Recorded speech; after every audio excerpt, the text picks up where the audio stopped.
مادر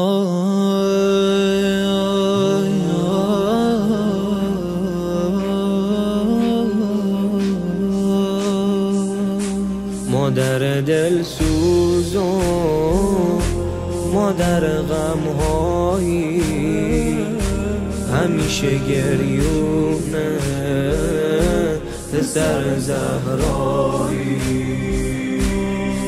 وفا و ادب و مادر عباسی، پناه دل حیدر و خدای احساسی. بانو نظر تو شدم، جونم به فدات. نیم نگاهی کن قربون نگات، پرچم میزنیم روی گنبد و تو صحن و زرم. یا امت طیبین الطاهرین، من نسل امیر المؤمنین، زوجة لعلی ابن ابی طالب.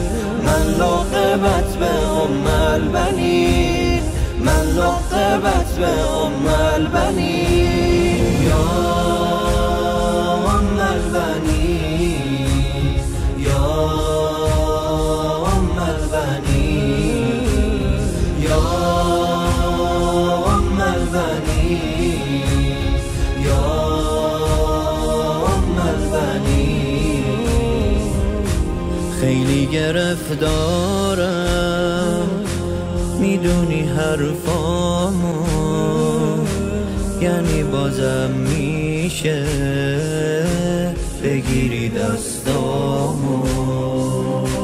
سنگ صبور علی و امید زهرایی، کوه وقار و ادب و مادر دریایی.